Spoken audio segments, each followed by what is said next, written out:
unfortunately, the greed and corruption of an emerging business in the pharmaceutical industry, when they intertwined with the logic and morals of the religious, the Christian society we lived in, and they've ridden on the back of that really to force us into a position where we're not even taking natural products anymore.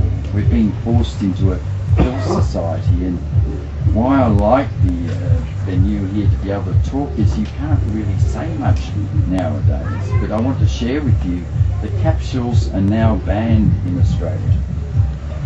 You cannot import capsules into Australia, not even if it contains a herb.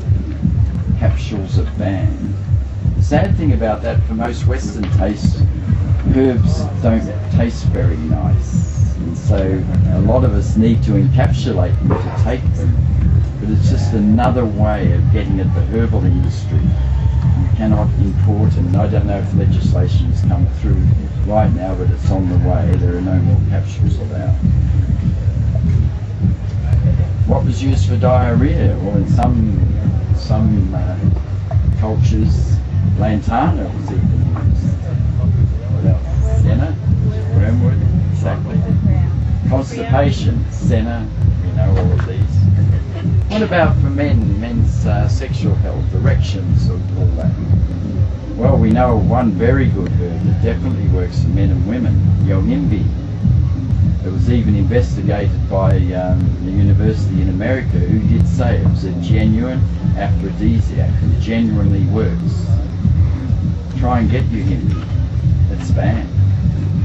Men are forced as they get older to take that Viagra, which in 1 year killed about 60 men, and yet is still available.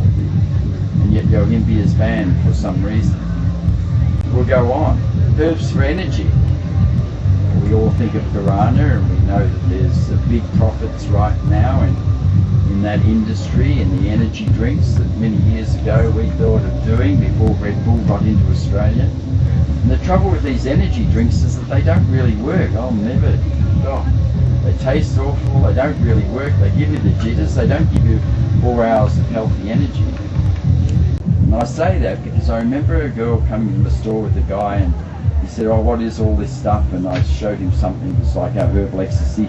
He goes, "Oh, ecstasy, oh, I hate it." He said, "Oh, I had heart palpitations and I thought I was going to die," and on an ecstasy tablet he was talking about.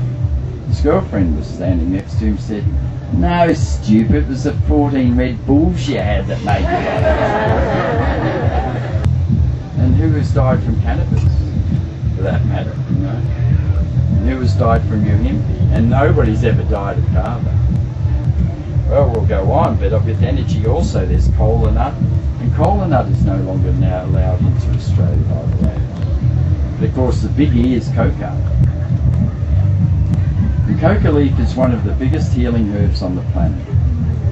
When people who use it in indigenous societies, it's part of their culture, they are not harmed by it.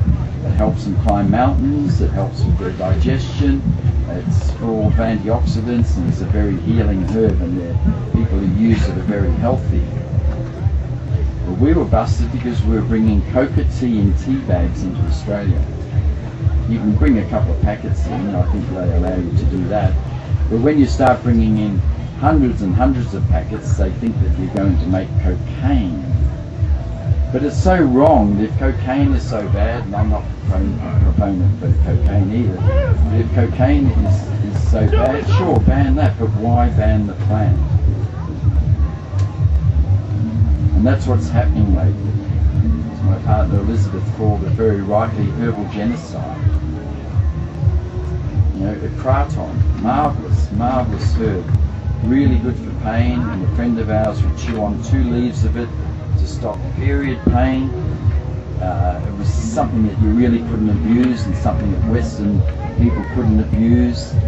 One of our colleagues wanted to bring kraton in.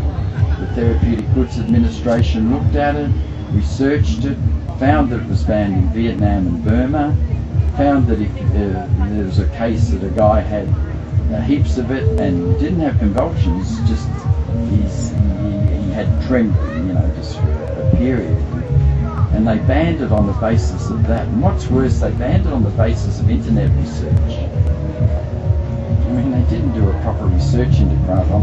They banned it because those two countries have banned it. And the embarrassing thing is that Burma and Vietnam, the generals banned it there because it was a threat to their heroin, their opiate industry, because it was one of the best things to get people off opiates, and known for that, and methamphetamine. We didn't even get a chance to even try it in Australia. They not only banned the herb, and whatever you think of that, you know, I'll leave that be, but what's worse is that they banned the plant. They did the same with Salvia divinorum. And they banned it on the basis of all the stuff on the internet where people were taking 50 times extract and stupid, crazy stuff, you know.